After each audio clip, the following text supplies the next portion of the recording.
11મી જુલાઈની વહેલી સવારની ઘટના એવી છે કે ગિરનાર ઉપર પગથિયા ચડી રહેલા એક પરિવારના 11 વર્ષના બાળક ઉપર સિંહે હુમલો કર્યો અને બાળકને સિંહ ખેંચી ગયો છે.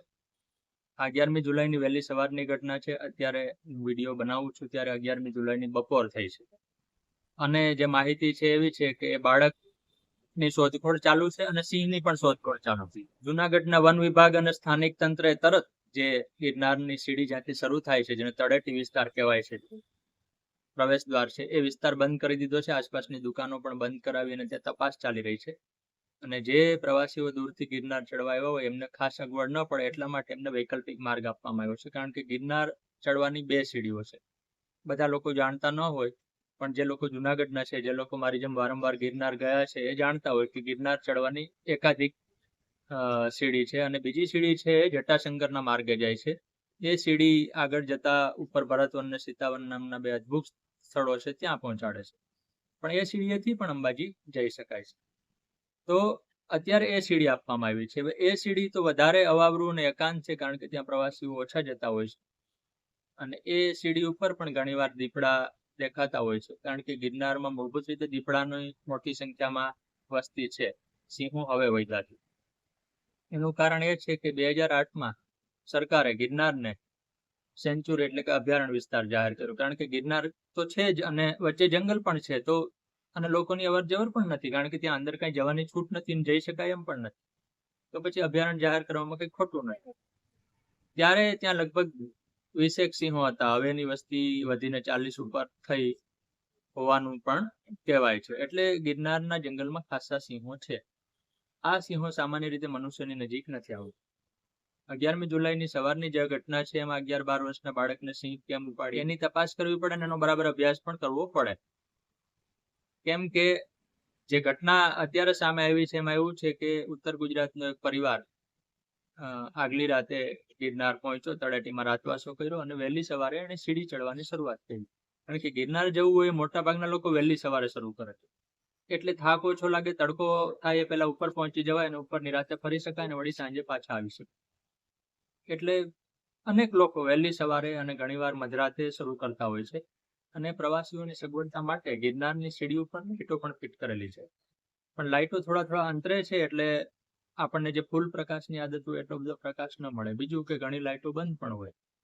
ત્રીજું કે મૂળભૂત રીતે જંગલ વિસ્તાર છે. ગમે તેટલી લાઇટ ચાલુ હોય તો પણ જે પ્રાણીઓ છે, જે જંગલના રાની પશુઓ છે, એને નજરમાંથી માણસો બચી ન શકે. માણસોને ન દેખાય અલગ વાત.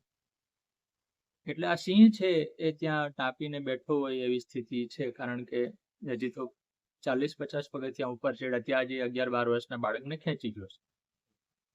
સિંહની તાકાત ઘણી બધી હોય છે. ભેંસ ઉપર હુમલો કરે તો ભેંસને મુશ્કેલી પાડી દે, આપણે જાણીએ છીએ.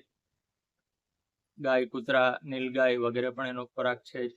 એટલે નાના બાળક ઉપર હુમલો કરે તો એનો પ્રતિકાર કરી શકે એવી શક્યતા ઓછી છે. પણ અત્યારે તો એની તપાસ ચાલી. ગિરનારનું જંગલ છે એ ગીરનું જંગલ નથી. જે લોકો ગિરનાર અને ગીરથી વાકેફ ન હોય, સૌરાષ્ટ્રના એ કાઠિયાવાડ જેવા પ્રદેશથી વાકેફ ન હોય, જુનાગઢ આસપાસના વિસ્તારની ભૂગોળથી વાકેફ ન હોય, એમને કદાચ એમ લાગે કે આ ગીરનું જંગલ છે. પણ ના, ગીરનું જંગલ જેને આપણે શાસનથી શરૂ થતું માનીએ છીએ, Gir national park, Gir sanctuary, એ જુનાગઢથી 60 કિલોમીટર દક્ષિણમાં છે. જ્યારે ગિરનાર છે એ જુનાગઢનો ભાગ છે.